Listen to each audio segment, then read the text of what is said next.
to me is if you shave it off and you tell me that you actually feel. I shaved my head, I was so cold. Yeah, so Wow. that's where you lose most of your heat is through your head and your hands and your feet. So Well, you don't have much hair there anyway. Carol is asking, what's John's secret? Looking younger. Are we live? Are we live? Oh, are we live already? Yeah. Oh. Yeah.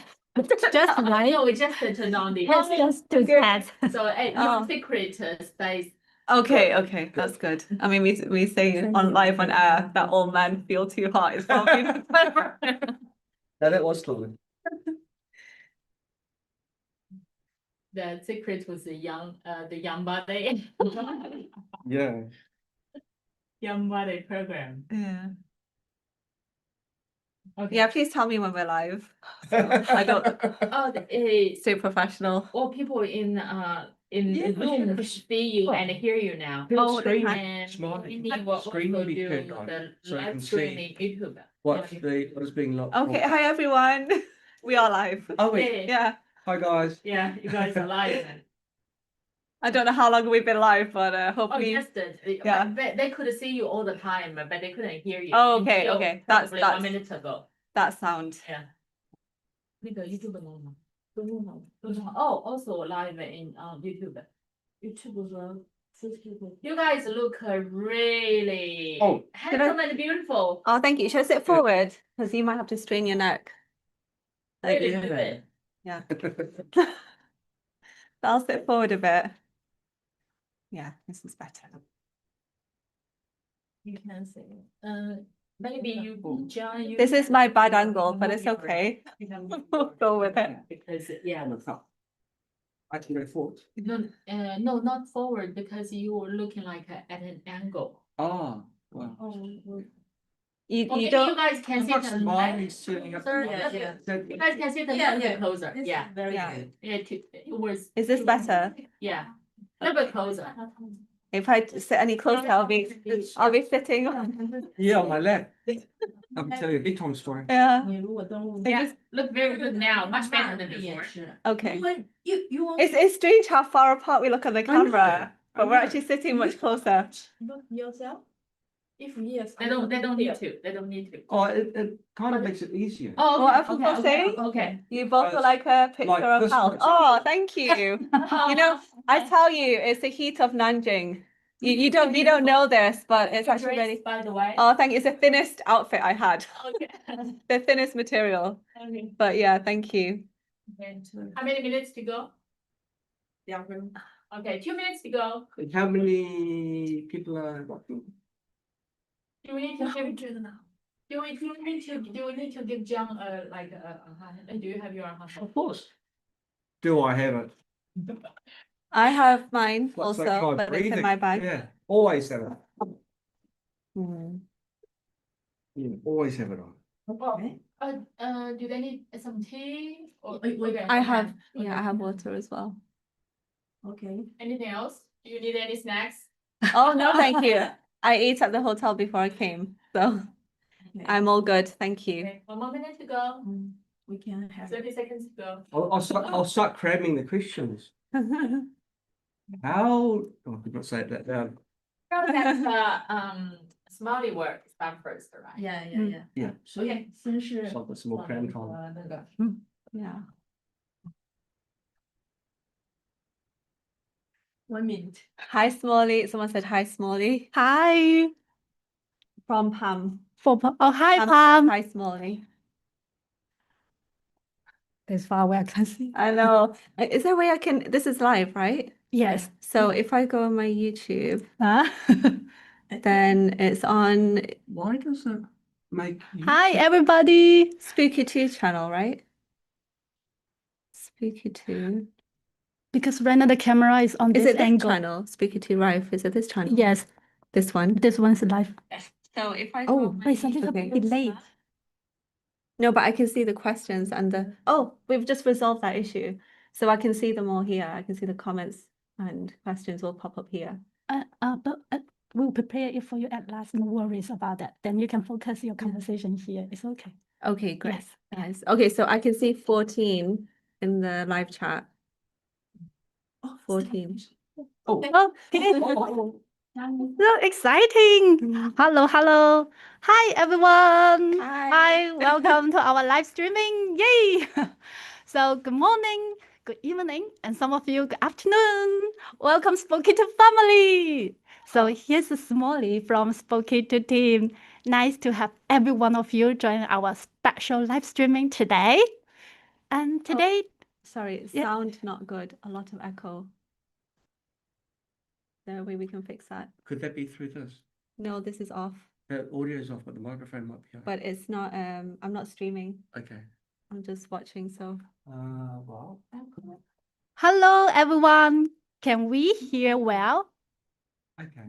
Sound is fine for me. Okay, sometimes there's just few people that have problems, Yeah. but it's okay for everyone else. For friends who have echo issue, please kindly log out and you can join in again.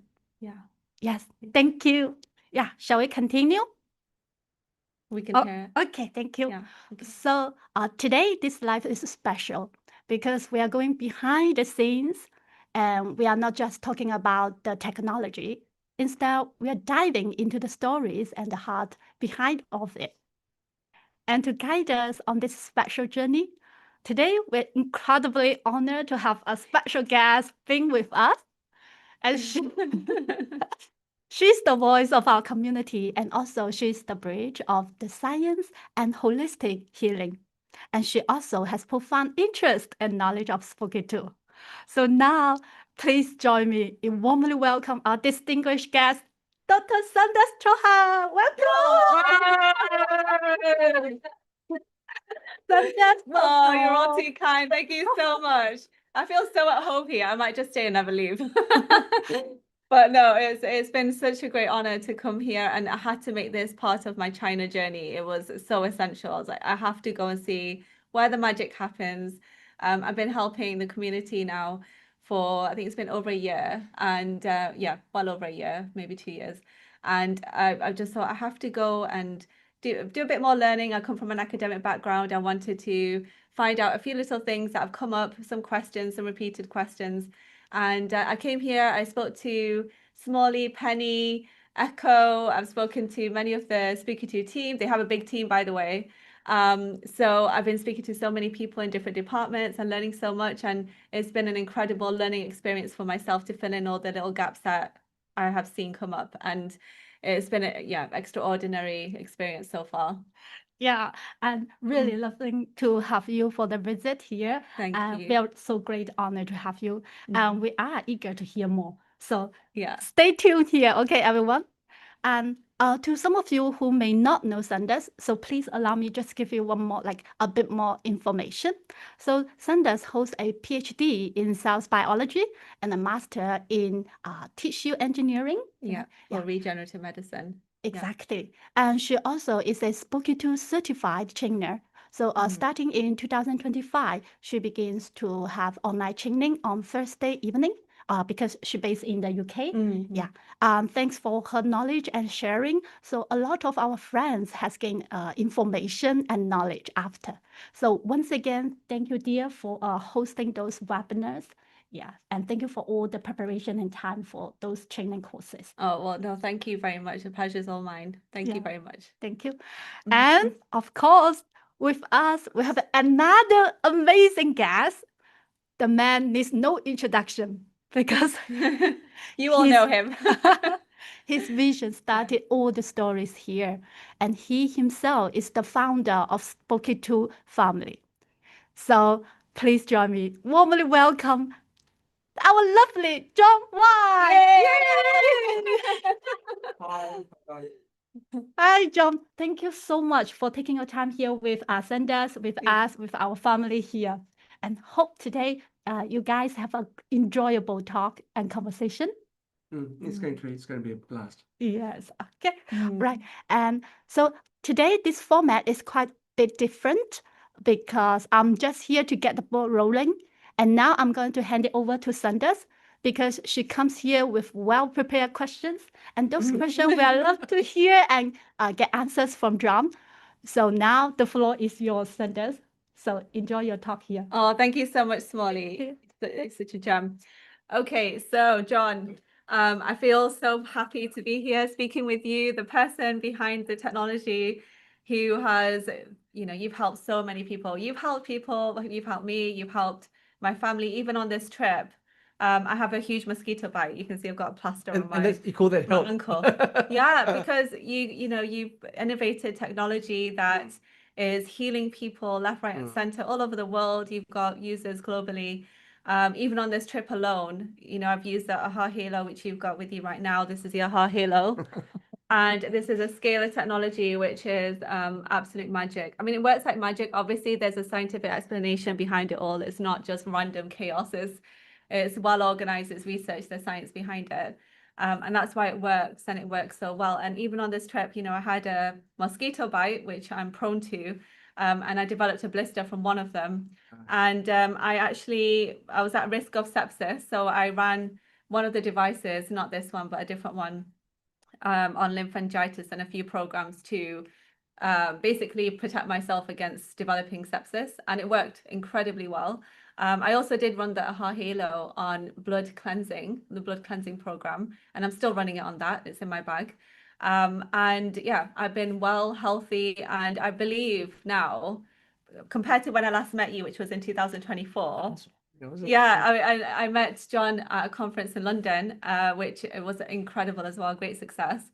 And at that time, I was already accustomed to using everything, but because I was doing so many things, I wasn't using just Spooky2 alone anywhere or with anyone. So I was like, oh, I don't know how much Spooky2 is helping versus how much other things are helping. But in the meantime, I've had so much of an opportunity to intensively use everything. Good. And just sometimes I was just using Spooky2 on its own. Sometimes I was adding in one or two other devices from your other sister companies. And I found them so effectively work together that now I have absolutely, I now have 100% conviction that even the technology alone, without help from other things, is extremely effective. And so I was like, I have to learn more about this. I have to come and speak to you and learn more. And obviously I've been doing a lot of study myself, and I guide so many of the community, especially those that are beginners in using this equipment. So I help them to set up. But sometimes there are more experienced users that want to talk to me and, just sort of tweak the use of their equipment. And they ask me certain questions. So the list here is going to be, hopefully, is going to go through some of the questions that come up. Maybe things that we don't talk about very much just yet in public, but we will do today.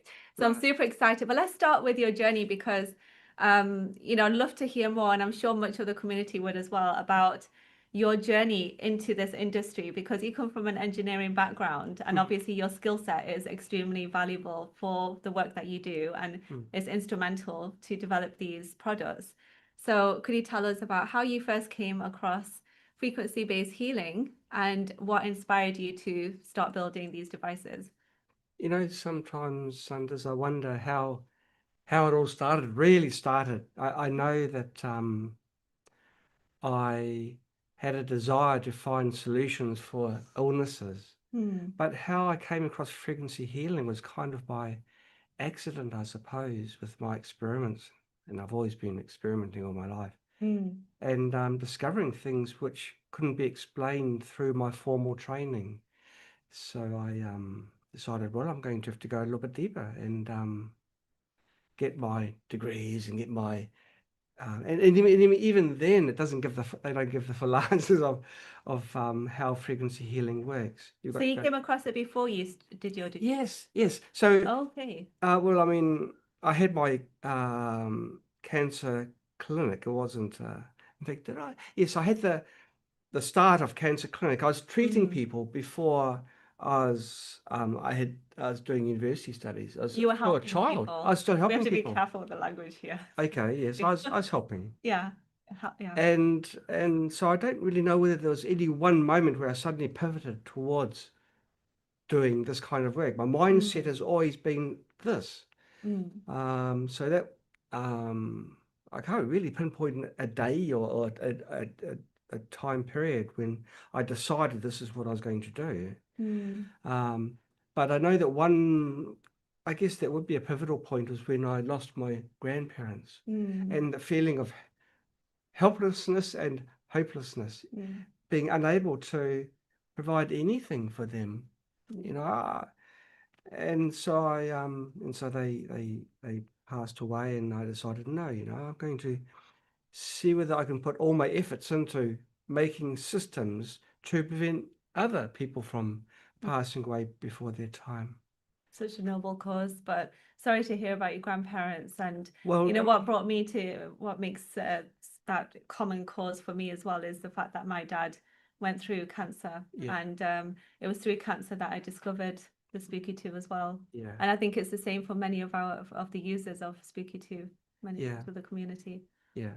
I mean, with every catastrophe, there is some positive if you look deep enough. And it may be a hurtful thing that you learn, but it's still something that you gain. Yeah. And for me, it was the drive. And I mean, Spooky's been going for a while now, and I've had a lot of opposition with people, and companies and all the rest of it. But I'm never going to stop. Why should you? I just not. I mean, no, I think the ceiling is to the end of the universe for where this can go, and especially with the new database of peptides that you've come up with. I mean, that's an incredible discovery, and discoveries are being made every day with this equipment. So yes. Well, we are a huge community. We've got hundreds, literally hundreds and thousands of people using our devices. And they contact me and they talk to me about sciences or about their experiences. So we're really at the forefront because we are so community-based. Yeah. I struggle to think of any other company that is so open as us, that has such a huge Facebook presence and forums and everything. It's because we are open, it's allowed us to grow so quickly. Oh, and also the fact that our focus isn't on profits. I mean, we've got to sustain ourselves, but our focus is on you guys. This is been from the very start, and it'll be at the very end, if there is an end. We will continue to be focused on the people that use our devices. And that's what makes your company distinctive from the others in the industry, because very few would, for example, just allow me to just walk in and have a chat like this. So I think it's great that you are so community focused. You have the forums, you have several forums, you have, Spooky2, you've got several Facebook groups, you've got contact, you've got live support, you've got every channel of communication open. Yes. You're extremely responsive by email. I feel always so happy to refer clients to the Spooky2 team, because I know they'll get incredible support and very thorough support. And it very clearly comes across even through the charity initiatives that you have. And even when you were in London as well, and you said that the proceedings will go to a cause that you had selected, which I think is incredible, and it makes your work more meaningful, you're more purposeful, and it makes you more successful as well in so many ways, because people know that this is genuine. Once they understand you and the company, they know. If they're completely new to it, they might not understand, or they might see the logo and the name and think, oh, what is this? Spooky. But once they get to know it, and once they get to know the people behind it, then I think, there's no doubts left. No, it's a double-edged sword though. It's all very well being successful in business and helping lots of people, but there's also the pride issue. If we allow ourselves to become proud in ourselves, then that's the start of the downhill slide. Yeah. And I think there's always this kind of subtle pressure to be that way, because sometimes there's an expectation from others that, if you're successful, you would hold yourself in a certain regard, and it will come across as, a bit arrogant. Some people expect it, and if you don't show it, then they start to doubt your position sometimes. Okay. But it's so good to be able to have that self-awareness and to resist that temptation to act out. It's not a temptation at all. That's my nature. Yeah. Not have the self-ego. Yeah. That's my nature. Yeah. But with the people that we've employed here, they've got a similar mindset. They do. But they're fully focused on you. They're fully focused on providing solutions and providing the best solutions. So Absolutely. yeah, that none of them are egoistic. No, it's Really good. incredible. False pride. Just going back to what we were talking about, your engineering. So it Mm. seems that you're quite technically gifted then, because I know that you do a lot of coding, programming, but there's also the technical components of putting things together. And Yes. so do you want to talk about how you built your first device and that journey? Well, I believe it's good to have a large smorgasbord of skill sets. So you can go into different areas. Sometimes there's an overlap between sciences and you can't know it unless you know it. And so if you know the biology and you know physics and you know electronics, then you can see the overlaps in how to best apply things in a certain way.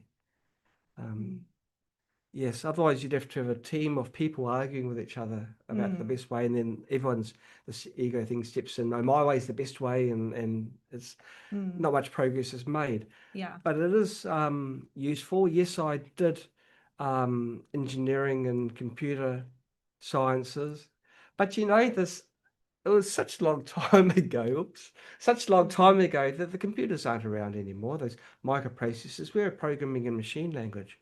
In machine code, so it wasn't a high level language, so everything's changed, but I think it instills a discipline in you to continue learning to keep up to date.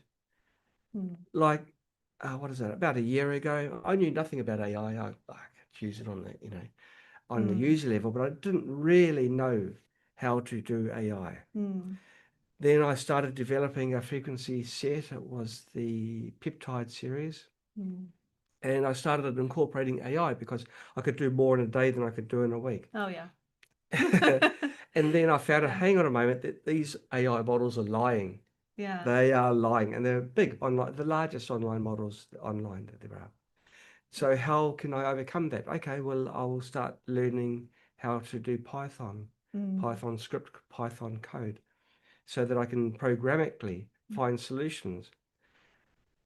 After a few weeks of creating these programs, these online AI models started shutting me off, saying we refuse to answer, basically. Oh, they do that. Yeah, I've come across that too. And I thought, this isn't very nice. That's not what a friend would do. So I started learning about having local models and obliterated local models, which are models which have got all the guardrails removed. So you ask them any question and it will give an answer. Yeah, I'm glad you brought this up because I was thinking you must have done this even with the Spooky2 chatbot. The way it answers questions are like... No, I didn't have anything to do with the chatbot, but Okay. certainly on the technical sense, yes, I've got. Okay. Well, at home now, I started about a year ago. At home now, I've probably got about 90 plus AI models, Wow. full-blown local models running on my AI rigs, which I have at home. Wow. If I do something, I know the stakes are high. People's health are high. High. The most valuable thing everyone has is their life. Yeah, absolutely. And so everything else is secondary. So of course I'm going to invest everything, go boots and all, to come up with the best system. So yes, I bought a computer that can run really powerful, large models. Then I wrote the code so the AI model can do searching online with the API methods and and the rest is history. Now there's something like 1,700, maybe 1,800 peptide programs now. This is just from December. Yeah. It's incredible, really. It's a fast moving field. Now I couldn't do that if I didn't have the mindset of or the background of electronics, computer, biology, a smorgasbord. Yeah, absolutely. But also your mindset to keep growing and to keep developing is incredibly important too. Yeah, sure. Yeah. There's hardly ever a time when I sit back and think, yeah, this is it. This is like, I don't think I can improve that. Actually, this is the only thing that's proven me wrong. I hate you.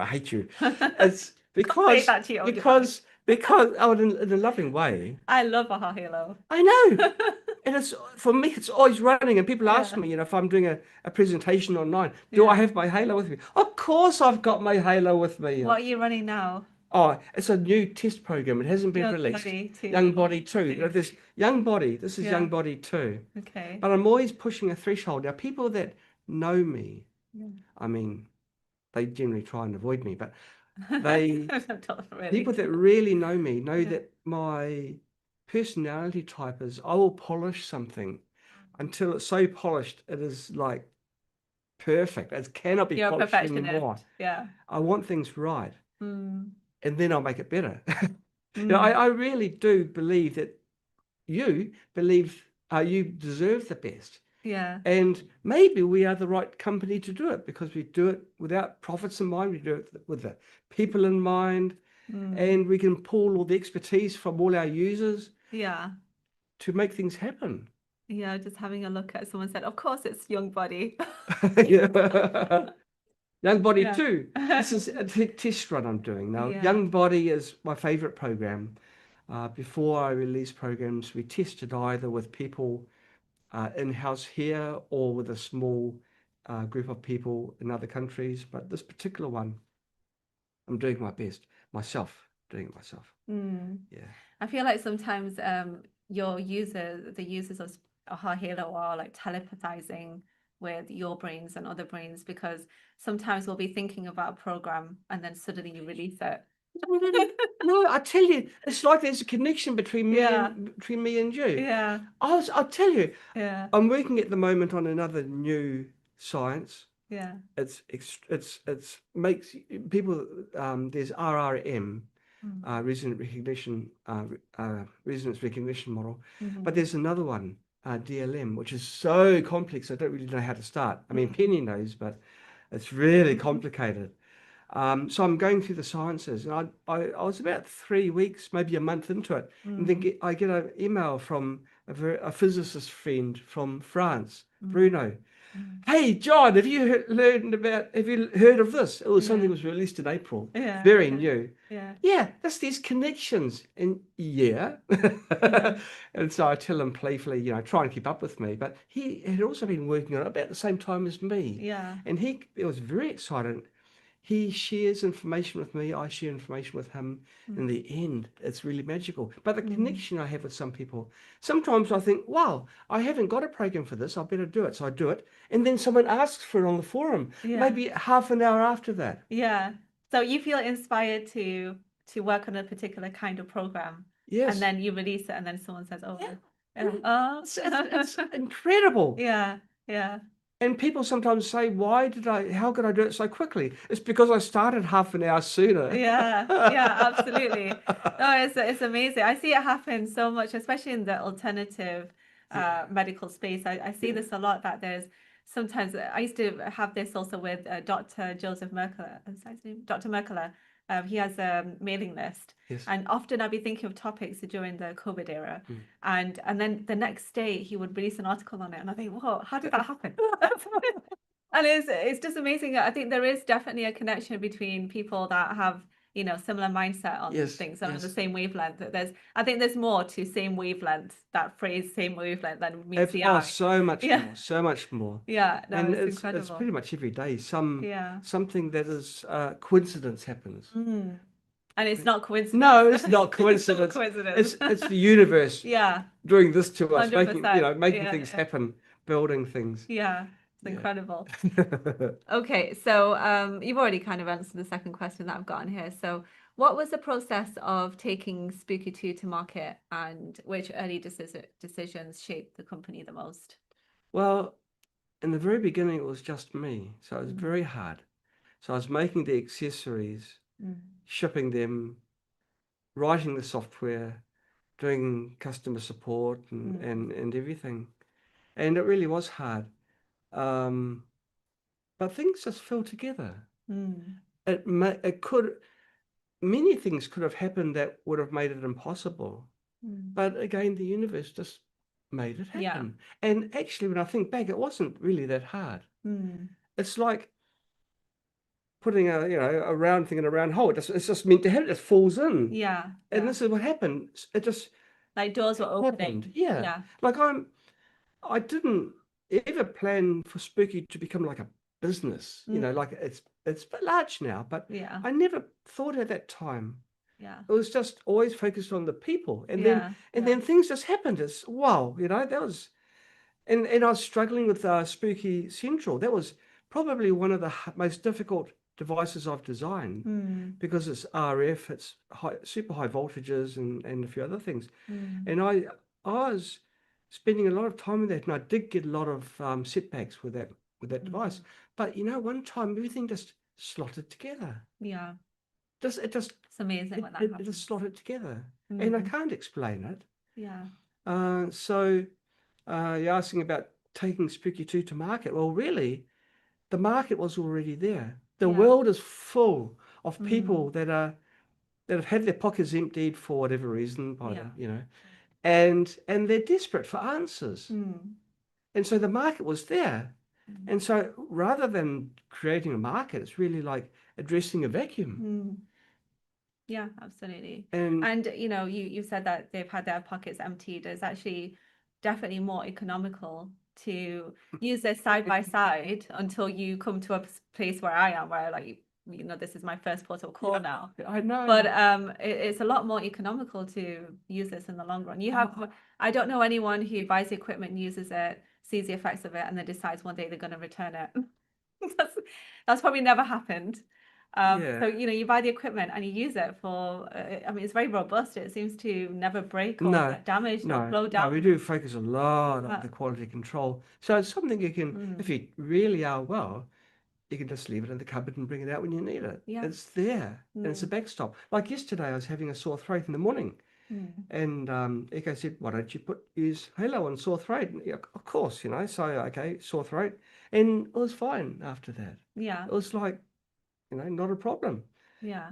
I just want to say, by the way, disclaimer, like I'm not getting paid to do this interview. So if I sound a bit too enthusiastic, if I sound enthusiastic about this, it's because I naturally am. I'm not I'm not trying to sell it or anything. I actually do love the equipment. I have it running 24/7, even though I'm in China right now. It's actually running at home in the UK. I've got about 13 generators running right now on myself and my family. Little baby rig. Yeah, I do. I have a baby rig running all the time. So, I mean, John was just saying that sometimes you might feel totally well and you just bring it out when you don't feel well. But actually, I find that there are so many programs in there for even for people who are well. Wow, yeah. And if you love experimenting and you have an exploratory mind, you will find yourself running programs even if you don't really need it, just to experience the benefits of something that you might not have thought about. Like yeah, just I don't know, prana healing or a bit of life energy or a bit of emotional support or something. Yeah. That's true. There's programs for everything. It's incredible. Yeah. So just having a quick look at the comments, see if there's anything to point out. But yeah, please keep commenting and watching. Lots of interesting conversations in this live stream today. So the next question I want to ask you, John, is what's been the most challenging aspect of building Spooky2, and what has surprised you the most along the way? The most challenging aspect of building Spooky2.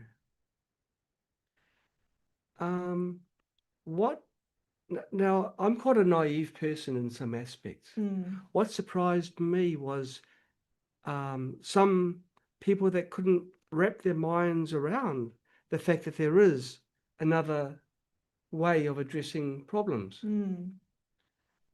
So one of our biggest problems is educating the people and encouraging more people just to try it and see for themselves. So that's like people that are very close to us. Some people just refuse to, well, don't refuse, but they don't try it because they would rather go the other way. I think what it is as well is I understand why some people are so doubtful and so skeptical. It's because you need to have a certain experience in life of things outside the box. I think you have to have an outside the box mentality to be able to accept that there could be things that are difficult to understand, but actually are real phenomena. So quantum entanglement, for example, I love to start with this point, and I say, look, this is actually a proven phenomenon. Yes. This is proven. The Nobel Prize was won in 2022. Yes. To prove that this exists, but it took decades for the scientists to be awarded a Nobel Prize for that, and the original man himself didn't get it. So you know, like the experiments were done in the 50s and 60s, but actually it was the experiments in the 80s that led to the Nobel Prize in 2022. Yeah. So how many decades away? How many decades after is that? So for all those decades, those scientists just appeared to be loonies to the community. That's right. Because no one would accept it or understand it. And even if I look at myself, because I come from a solid scientific background, there were times when I was ignorant as well. There were times when, if you had brought Spooky2 to me when I was doing my PhD or when I was doing my master's, I probably would have thought, how can this work? How is it possible? No, has it been proven? And that by that time it was not proven. So because the award was given in 2022. But the thing is that when you experience something like this example that I've just given to you, and you see it happen in many other sectors of life, then you start to open up your mind more, because you sometimes realize that actually things are not what they appear to be, and there's a lot more beyond that. There's a lot more beyond the known. There is a lot more. And it's a shame that people between the very early times and very recently didn't try this method, because they see it as magic. They'll be like, oh, it's magic, it's evil forces or something. Even though you have a machine, you have software. But... Yeah. And there is a very strong push to make sure that things remain this way. Absolutely. And this is one of the obstacles that we're up against. But education, you know, and through the power of masses. In the beginning, I was saying that sometimes good things come from bad. We had the pandemic, that's a word I'm allowed to use because they were using it a lot before. And okay, really bad things happened. But the good thing is people opened their eyes and started asking questions. Yes, as soon as you start asking questions, that's the very start of the learning path. Right? Absolutely. And that's the most important part of it. First, you have to think, could there be something else that can address this concern that I have? Yes. That's the first question you must ask. Could there be? Is there a possibility?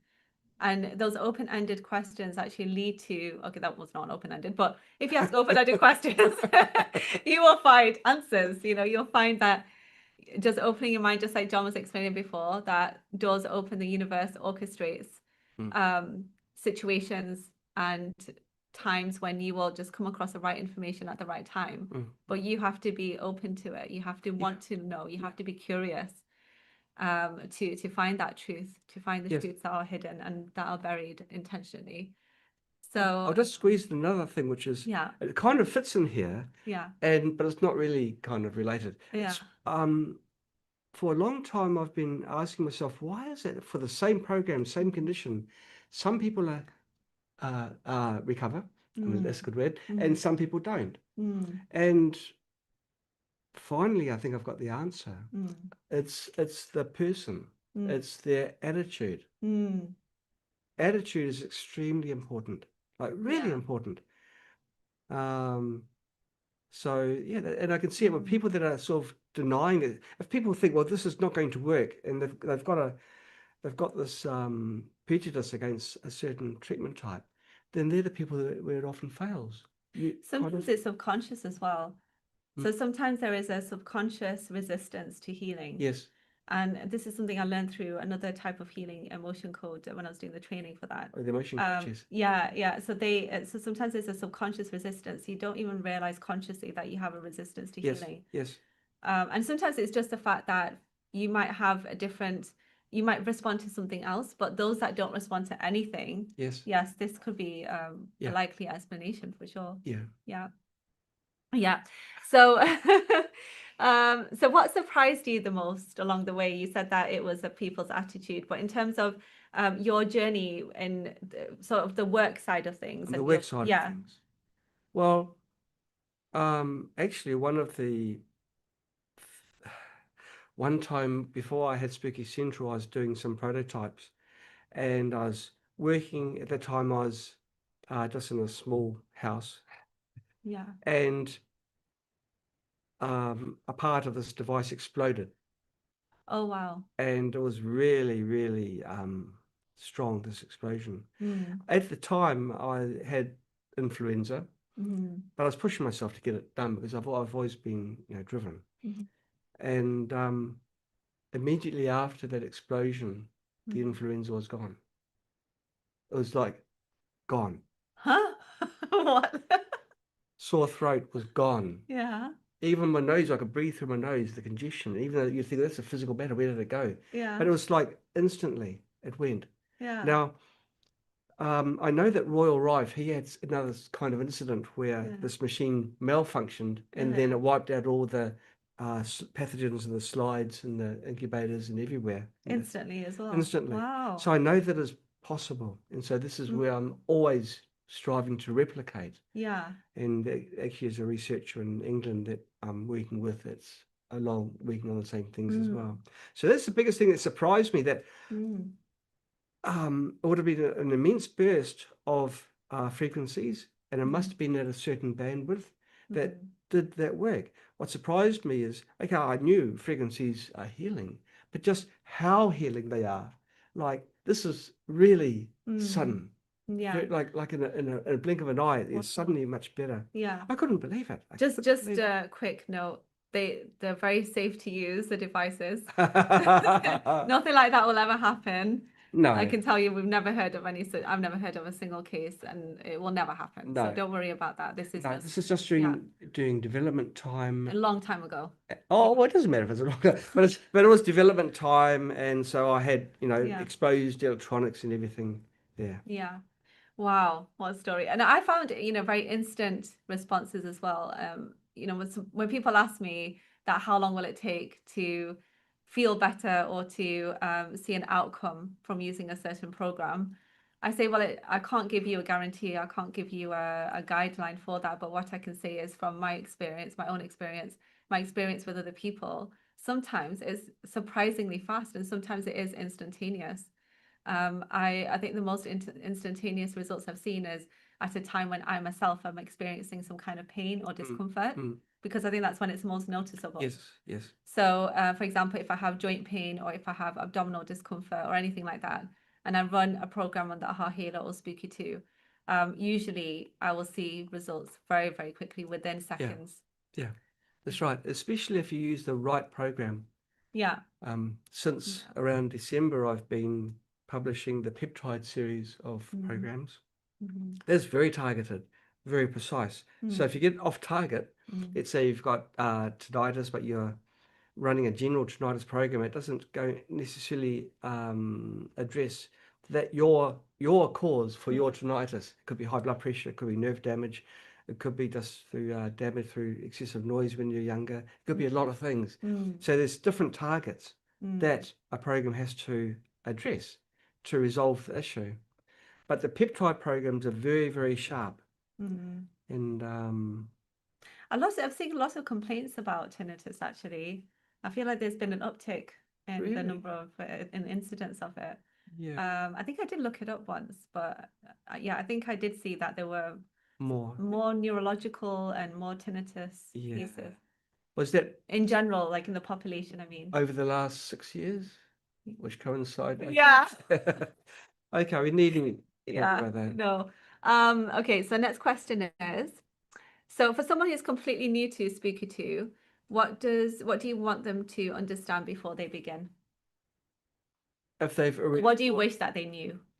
if someone has just stumbled upon the name Spooky2, Yeah. The power of frequencies, how everything is frequencies. Everything. When I was a child, our family used to live next to a pony club, and they had wooden fences, very strong, sturdy fences to keep the horses and sheep in.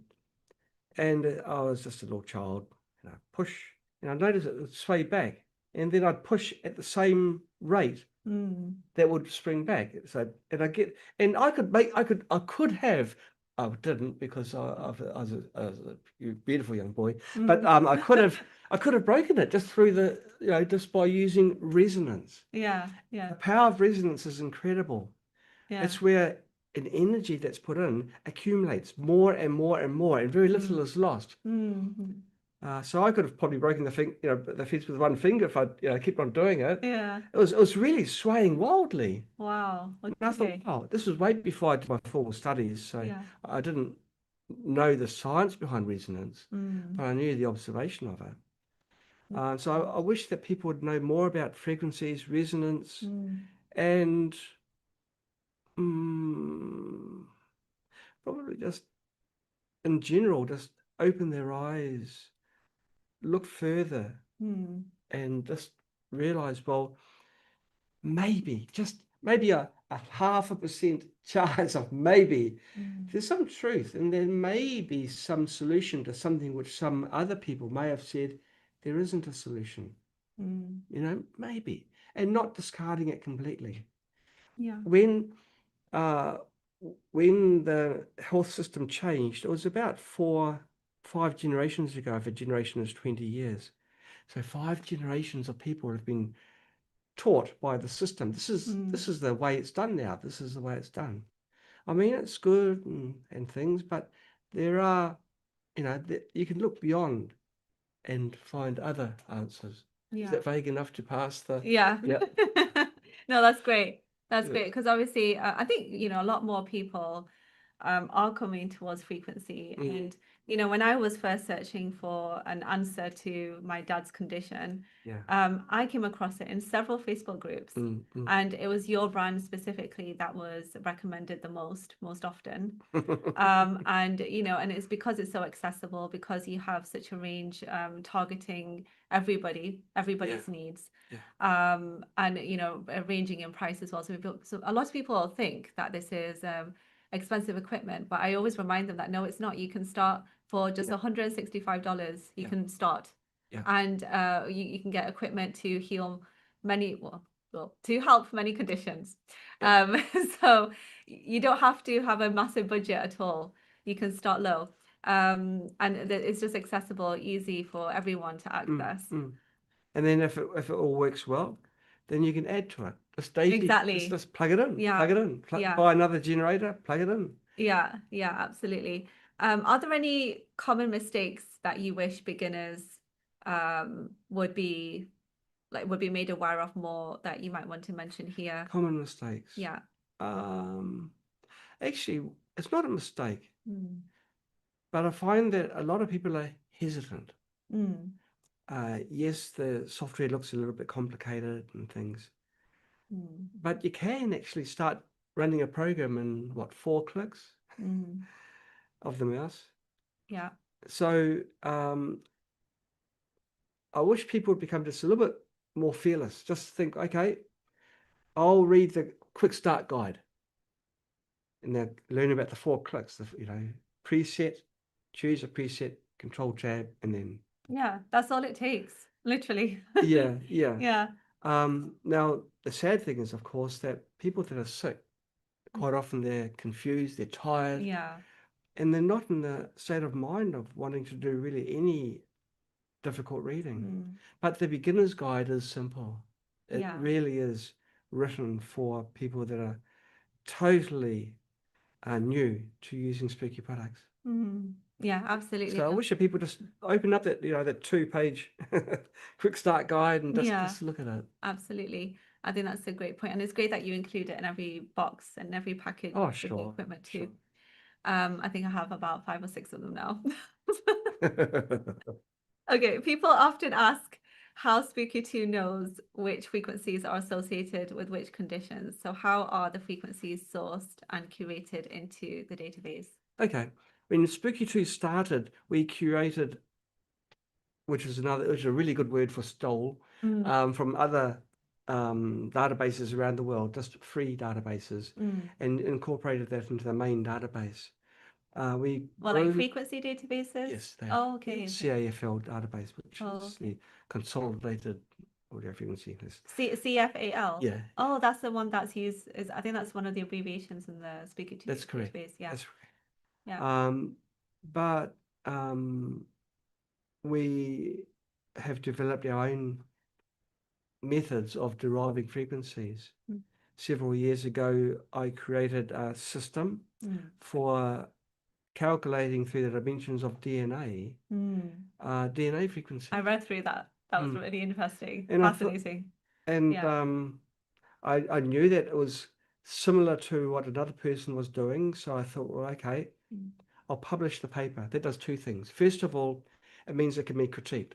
People can pick holes in it and say where I've made mistakes. The second thing is, because it's published, it can't be patented. And so my frequencies are free, truly free, which is the way I like it. The frequencies are God-given. Yeah. And so with those two goals in mind, I wrote the paper and I published it. So, okay, it's now common knowledge. It cannot be patented. Yeah. And I've not had one person say, even physicists, no one has said that I was wrong in any of my thinking.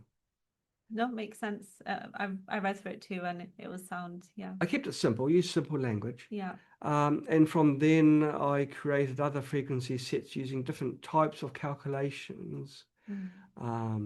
With the peptide series, I grew a system that was invented by Joel Sternheimer, who was a French physicist who discovered that a series of frequencies can be used to simulate peptides, which are a series of amino acids. Yeah, yeah. And so I created that.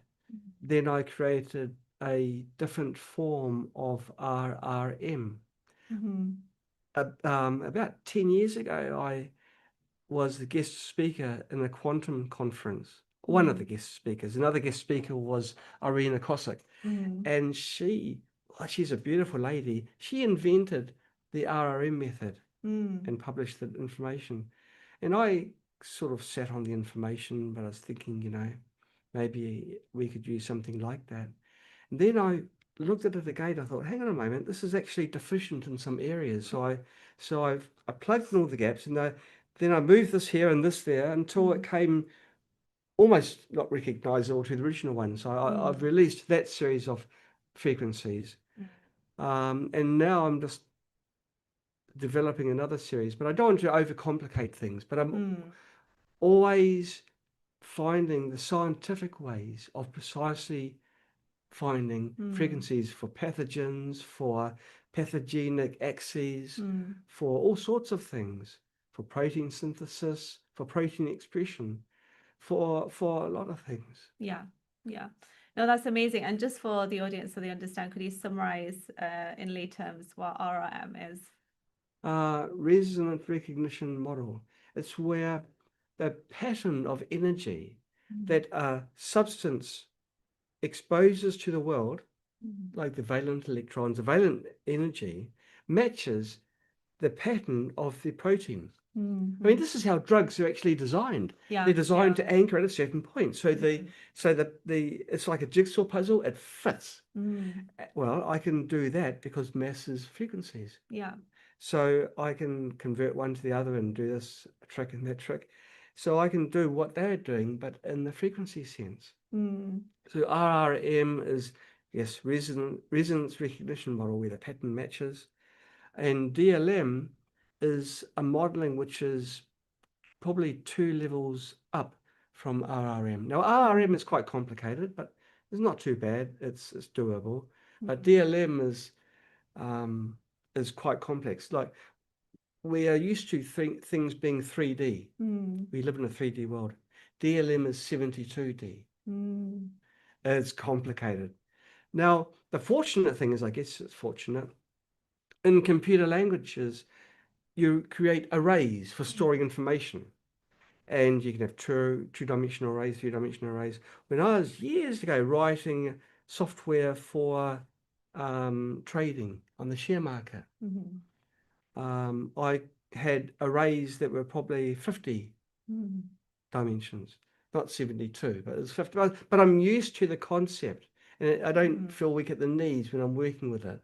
So I read through the papers, and not all the information is there. It was released in April.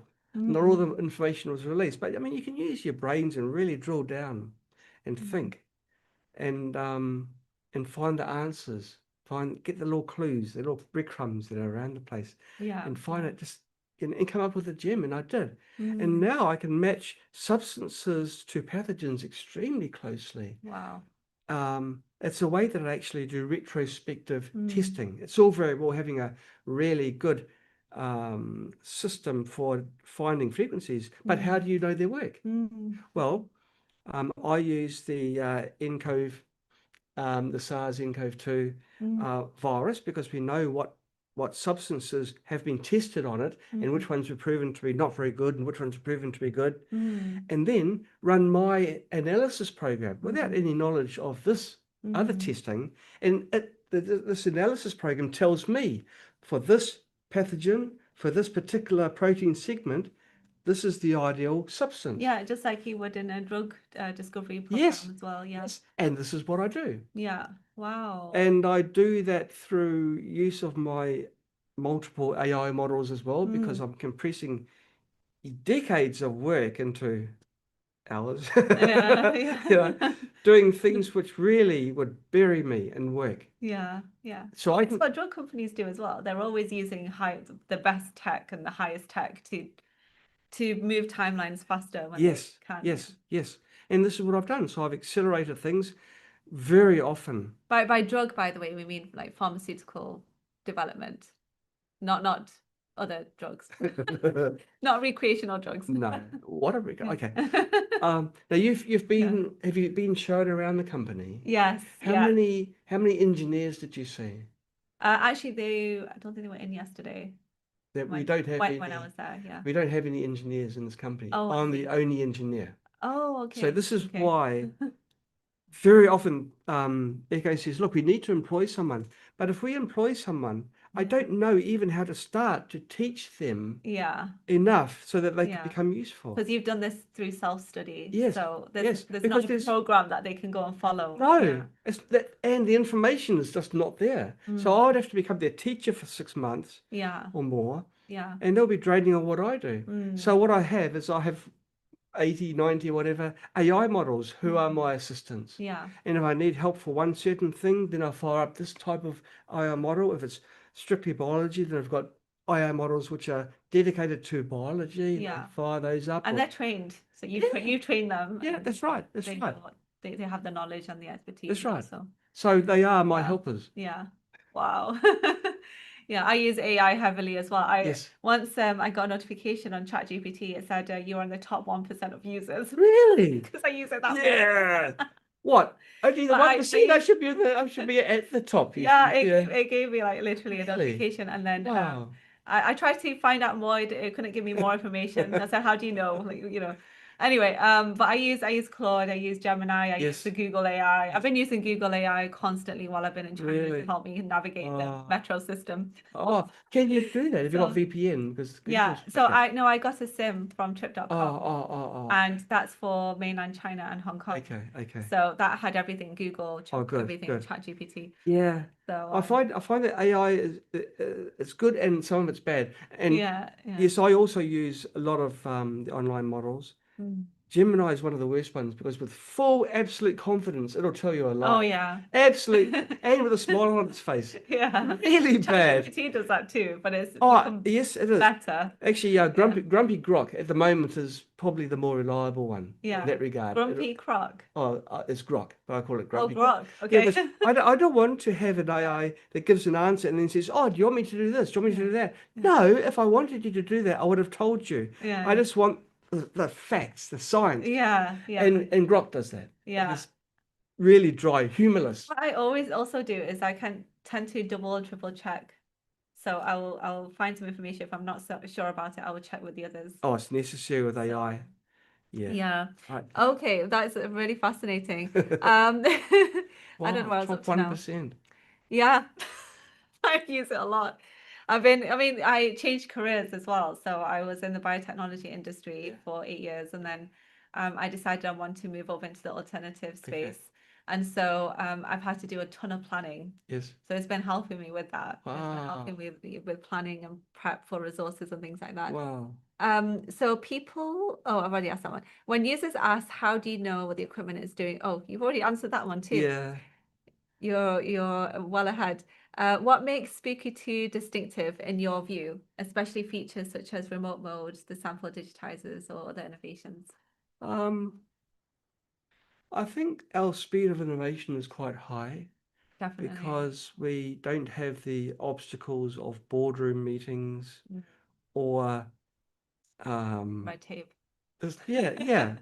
Yeah. I mean, why does it have to be so complicated if the goal isn't to make the profit so much as just Yeah. bring amazing devices to market? Yeah. So, but you're asking, how do we know the equipment is Oh, you doing answered what that one. You oh, answered that one already. oh, The distinctive? next one. Okay, Yeah, sorry. that's okay. Yeah, we have a very open mind.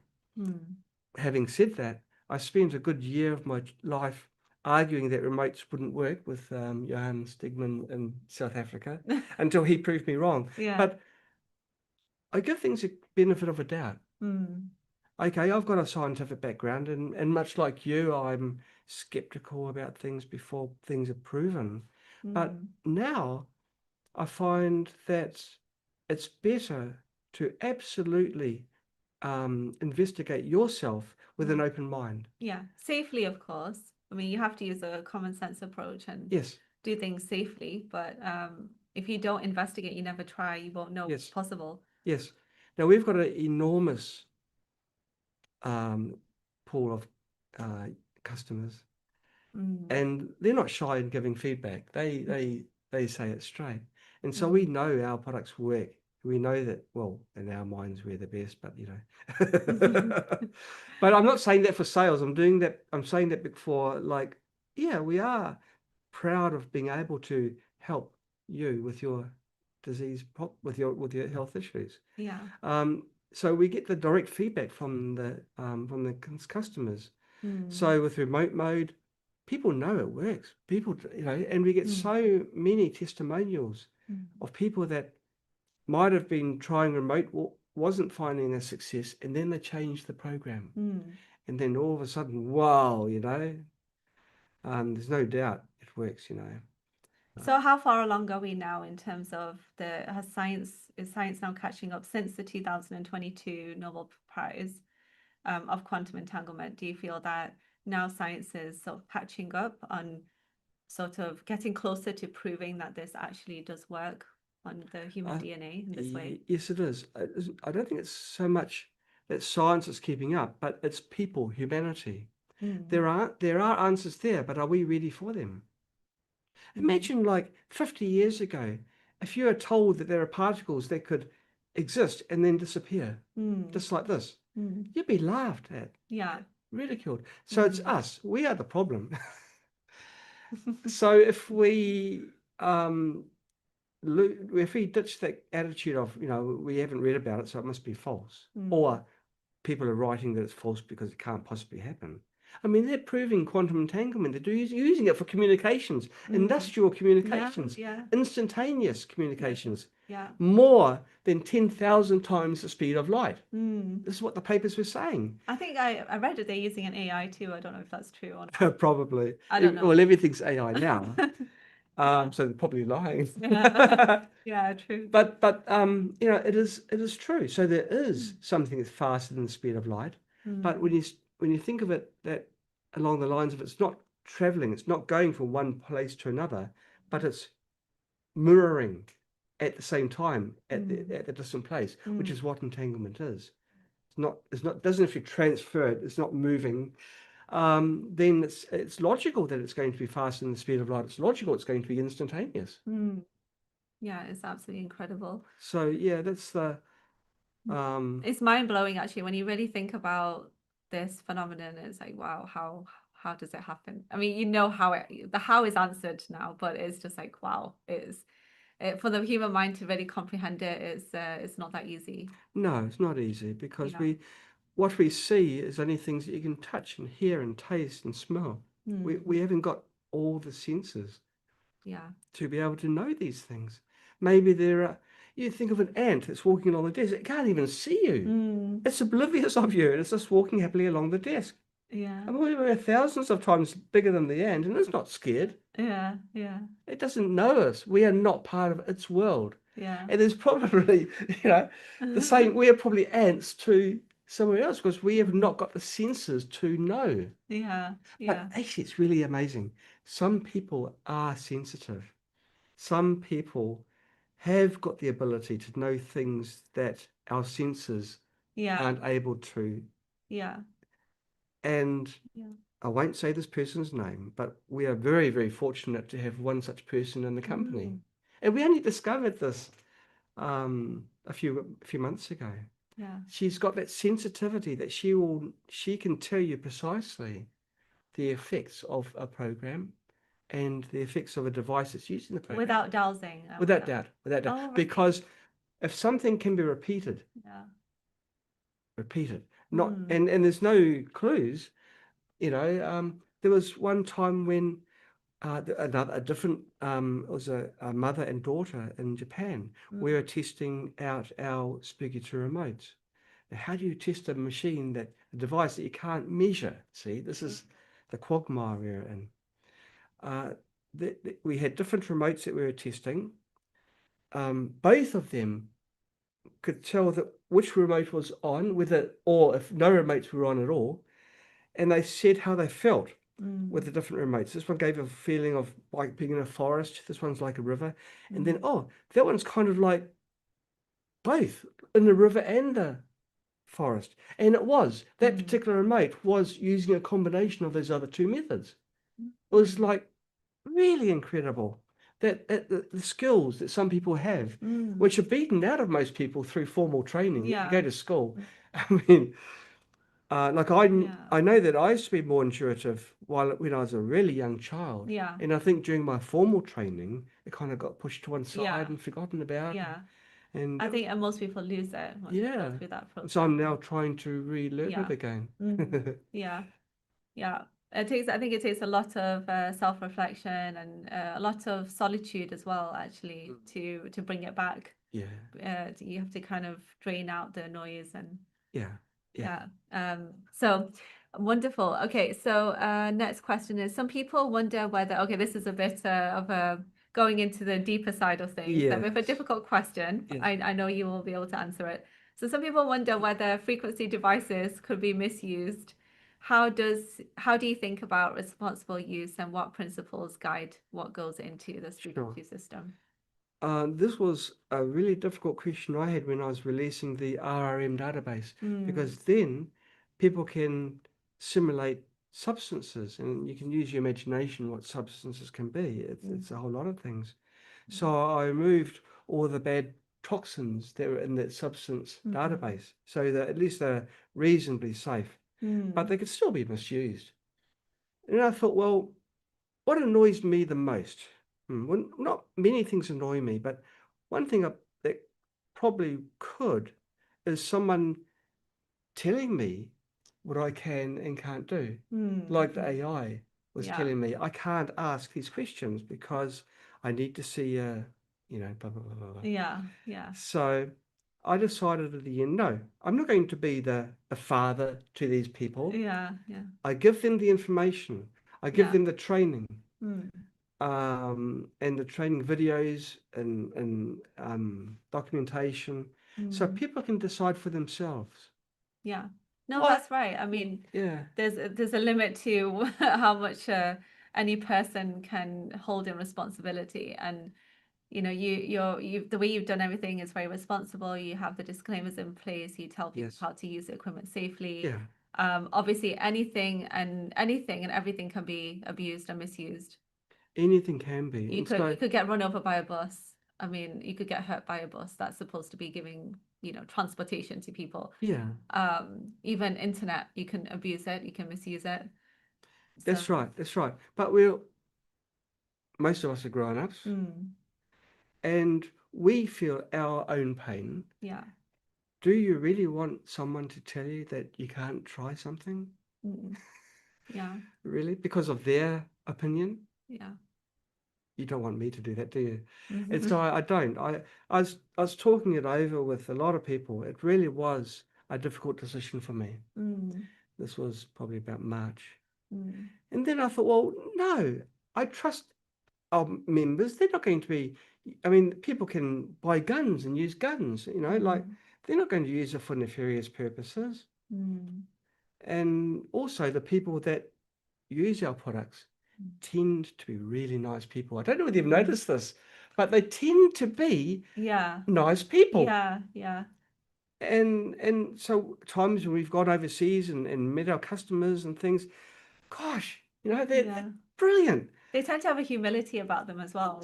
I know. Because they know that if they talk about this to like the wider public, they will be they will be ridiculed. Yeah. So Yeah. there's a humility that comes with the users of this. Yes. product. And I guess a lot of them have had their health struggles and things. And maybe that is a life correction for them, because it's humbling, you know, to be given told that you've got this and this and that wrong with you, and this is going to happen. And those kinds of people that can recover from that, and it makes them a stronger person, I think. Definitely. And definitely a better 100%. person too. So I wasn't going to be a father or the policeman for. So I mean, I hadn't for the done 90,000 users.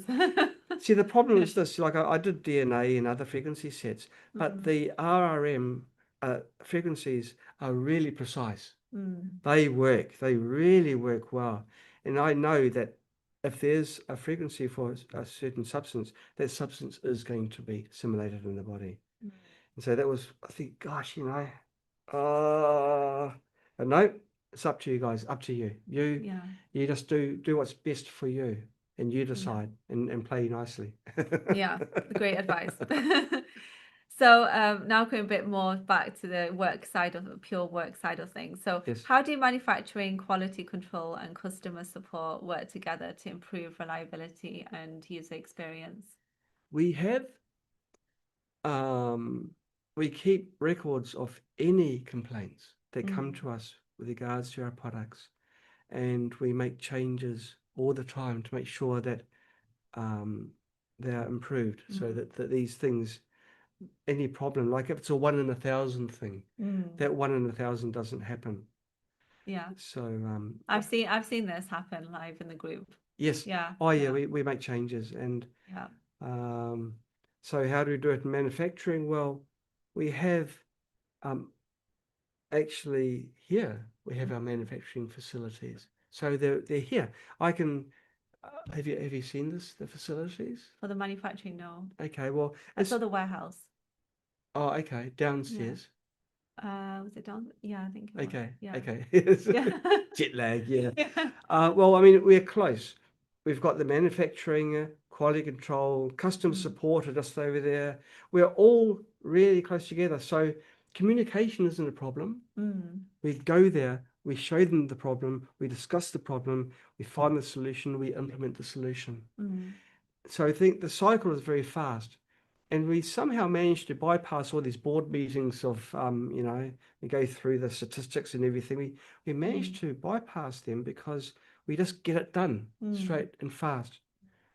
And also we are very, very wary of the quality of the components that go into our products. Like this unit here, our Halo, that's almost all American, because American components are the most reliable. I mean, we are based in China, but we're not going to compromise in quality. In America, So you get them imported. You get parts the imported. components like the ICs, even down to the resistors, capacitors, everything like this, we import them. Oh, right. Because we just don't want to take chances. Yes, you can buy some quality stuff here in China, but sometimes you don't know. Okay. Whereas in America, it's a very You find them more consistent. more consistent. Okay. Okay, that's interesting. So we do that, and we don't hinge that on price. Like the battery in here, I wouldn't want to buy a device that 2 years down the track the battery life is half, you know, and it's starting to swell up and all the rest of it. And so we made sure that the battery doesn't just pass the basic certifications, but goes far and beyond, where they do stress testing. So 5 years, 10 years, we know that battery is still going to be good. And things like this, we really do put a tremendous effort into making sure that our products do the job and they don't disappoint. Wow. No, there's a lot of thought and effort and work that goes into it, clearly. What do you wish would be more widely understood by users and trainers? Our users and trainers. Yeah. Sometimes, no, with trainers, most trainers like yourself, you pretty much know the company and know our mindset, and our users do as well. Sometimes you get users send an email and it'll find its way to me, and they'll mention something that they're not happy about, and they don't know who to talk to, and so I do a short self-introduction of who I am. I mean, I get literally hundreds and hundreds of emails each day, so I can't go into real depth. Where do you find John's email address? Even I don't have it. I know. If you're that good at researching, then don't. But because I mean, anytime I'm typing and doing this, and I don't do social media because I just don't have the time. I'm squeezing so many things into the short period of time. I haven't got time to do I know. that. Yeah. But I think what I wish that more people understood is that we don't consider our customers as faceless people that have helped line our pockets like that. Yeah. What I wish people would understand is that we are very human here. You've walked around, you've been shown around, you've seen the sweatshop. Yeah. We don't have a sweatshop. It's like a really nice place to work. It's a loving place to work with loving people. Yeah.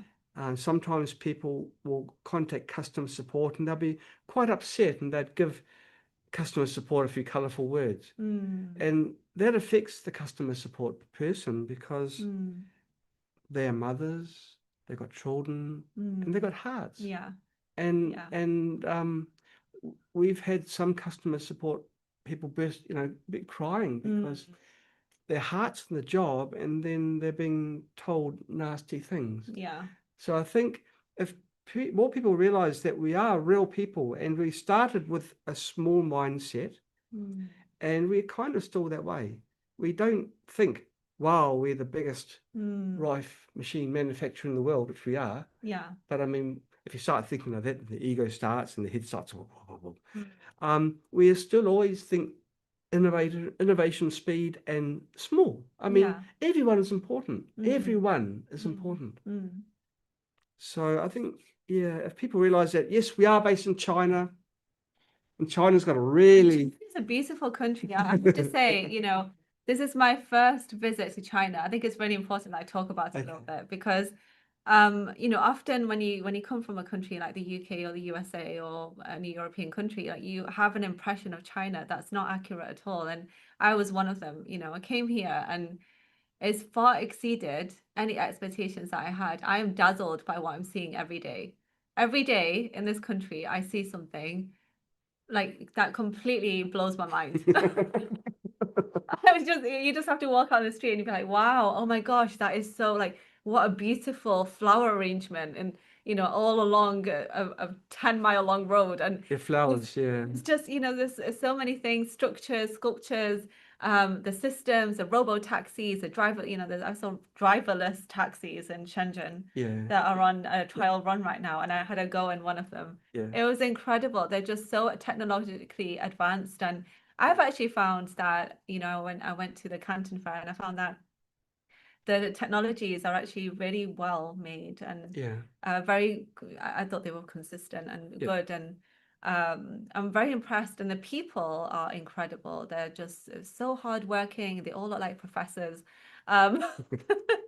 You just see them with their heads down all the time, just like studying something or doing something or working. Or playing games on their phone. Yeah, or even when they're playing games, it looks like they're really focused. They have to perform well.